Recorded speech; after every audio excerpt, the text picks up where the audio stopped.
Good morning, dear students. Today I am going to explain overview of first law of thermodynamics, its suitable example, and limitation of first law of thermodynamics. So, according to the statement of first law of thermodynamics, energy neither can be created nor can be destroyed, but it will be converted into one form to another form. According to this statement, we cannot generate the new energy and we cannot destroy the energy, but it will be convertible from one form to another form. Let us take one suitable example. Whenever we start our journey from home to school or home to college. So, dear students, in morning session we are taking a breakfast. So, food contains a chemical energy, and this chemical energy it will be stored in your body as a fat. And whenever you need to start to work, so at that time this fat it will be converted into work. Then after you will start your journey from bus stop to college. So at that time in internal combustion engine means in which the combustion will be take place inside the combustion chamber. So it is a one type of heat engine. So heat engine is a device in which chemical energy of fuel it will be converted into heat energy. So let us take example with graphical representation. So here you can see that this is a heat engine or IC engine. So here you can see that this is a fuel air mixture in petrol engine. So this is an inlet valve and this is an exhaust valve. Okay, whenever the combustion will be take place, so at that time the fuel contain a chemical energy and it will be converted into work by the displacement of the piston from top dead center to bottom dead center. So here you can also consider the conversion of energy from chemical energy into heat energy and heat energy into mechanical energy. So you can consider there are so many number of example in our day-to-day life which explain the first law of thermodynamics. The second example is an example of dam.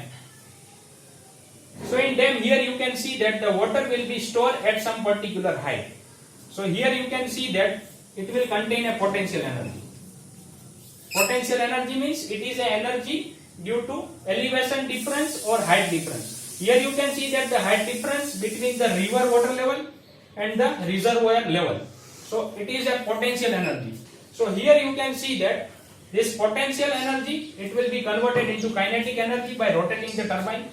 Then after here you can see that this turbine is connected with the gearbox. So at that time it will be converted into mechanical energy.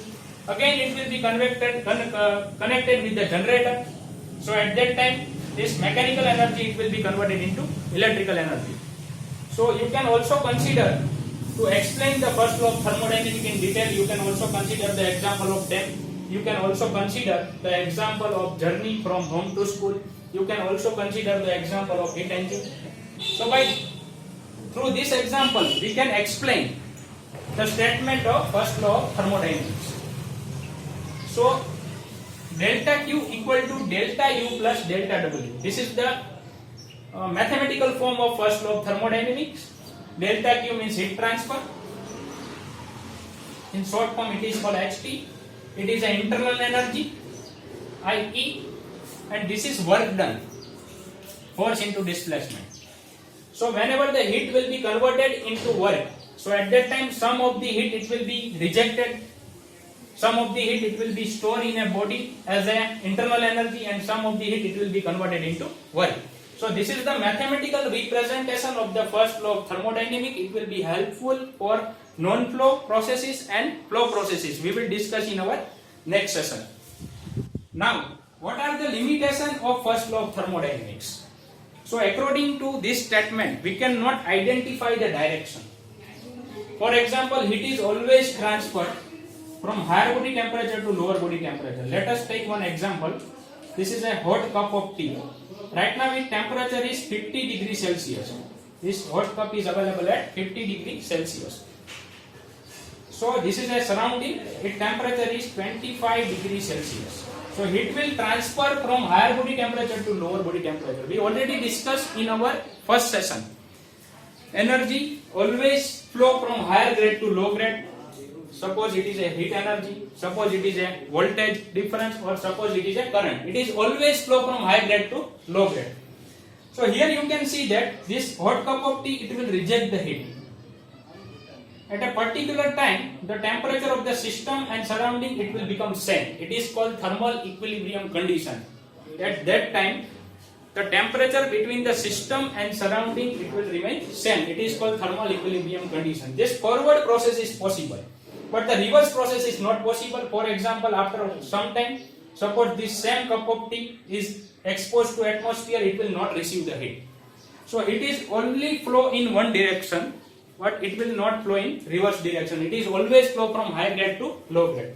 This is the first limitation of the first law of thermodynamics. The second limitation of the first law of thermodynamics, according to the statement, energy neither can be created nor can be destroyed, but it will be converted into one form to another form.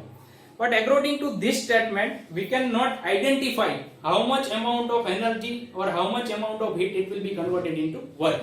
For example, whenever we are taking the example of IC engine, so in IC engine we are only getting 40% or 50% efficiency according to the types of combustion chamber.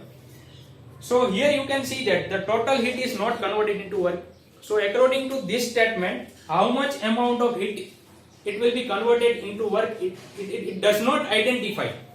The percentage does not identify. For example, it will be converted 40%, it will be converted 60%. So this is the another limitation of the first law of thermodynamics. So in our next section, we will discuss the application of the first law of thermodynamics. Thank you dear students for watching a video.